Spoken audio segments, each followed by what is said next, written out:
ಲೋಕಸಭೆಯಲ್ಲಿ ಸ್ಪೀಕರ್ ಪೀಠದ ಮೇಲೆ ಕಾಗದಗಳನ್ನು ಎಸೆದಿದ್ದಕ್ಕಾಗಿ 8 ವಿರೋಧ ಪಕ್ಷದ ಸಂಸದರನ್ನು ಅಮಾನತುಗೊಳಿಸಲಾಗಿದೆ.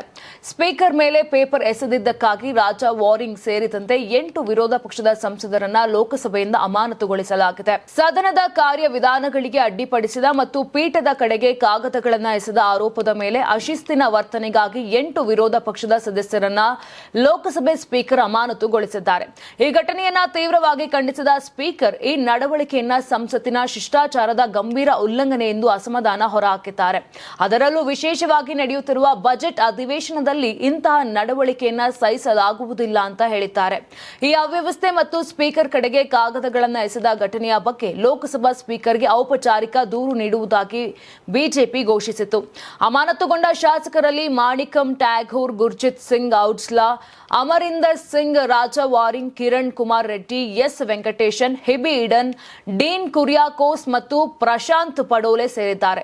ಈ ಸಂಸದರಲ್ಲಿ 7 ಮಂದಿ ಕಾಂಗ್ರೆಸ್ ಪಕ್ಷದವರಾಗಿದ್ದಾರೆ. ಇನ್ನು ವೆಂಕಟೇಶನ್ ಮಾತ್ರ ಸಿಪಿಎಂನವರು. ಕೇಂದ್ರ ಸಂಸದೀಯ ವ್ಯವಹಾರಗಳ ಸಚಿವ ಕಿರಣ್ ರಿಜಿಜು ಈ ಸಂಬಂಧ ನಿರ್ಣಯ ಮಂಡಿಸಿದ ನಂತರ ಸಂಸದರ ವಿರುದ್ಧ ಕ್ರಮವನ್ನ ಕೈಗೊಳ್ಳಲಾಗಿದೆ. ಇನ್ನು ರಾಹುಲ್ ಗಾಂಧಿ ಸೇರಿದಂತೆ ಕಾಂಗ್ರೆಸ್ ಸಂಸದರು ತಮ್ಮ ಸಹ ಶಾಸಕರ ಅಮಾನತು ವಿರುದ್ಧ ತೀವ್ರ ಪ್ರತಿಭಟನೆಯನ್ನ ನಡೆಸಿದ್ದಾರೆ.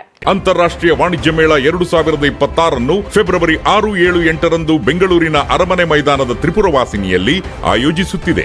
ಇದು ಕರ್ನಾಟಕ ಕೃಷಿ ಇಲಾಖೆ ಪ್ರಕಟಣೆ. ಯಾರಾಗ್ತಾರೆ ಎಂಎಲ್ಎ ಅಭ್ಯರ್ಥಿ 2028 ಶೀಘ್ರದಲ್ಲೇ. ಪ್ರತಿದಿನ ಒಂದೊಂದು ಕ್ಷೇತ್ರದ ಟಿಕೆಟ್ ಆಕಾಂಕ್ಷಿಗಳ ಸಂಪೂರ್ಣ ಮಾಹಿತಿ ಪೊಲಿಟಿಕಲ್ ಜರ್ನಲಿಸ್ಟ್ ಕೆಎಂ ಶಿವಕುಮಾರ್ ಅವರಿಂದ. ಕರ್ನಾಟಕದ ನಂಬರ್ 1 ಡಿಜಿಟಲ್ ಮೀಡಿಯಾ ನಿಮ್ಮ ನೆಚ್ಚಿನ ಕರ್ನಾಟಕ ಟಿವಿಯಲ್ಲಿ ಮಾತ್ರ. ನೀವು ಸಣ್ಣ ಆಗ್ಬೇಕಲ್ವಾ? ಅದು ಒಂದು ಉತ್ತಮ ಆಹಾರದಿಂದ ಸಣ್ಣ ಆಗ್ಬೇಕಲ್ವಾ? ಪ್ರತಿದಿನ ನಮ್ಮ ಜೀನಿ ಸ್ಲಿಮ್ ನ ಯೂಸ್ ಮಾಡಿ ಯಾವುದೇ ಸೈಡ್ ಎಫೆಕ್ಟ್ ಇಲ್ದಂಗೆ ನೀವು ಸಣ್ಣ ಆಗ್ತೀರಾ.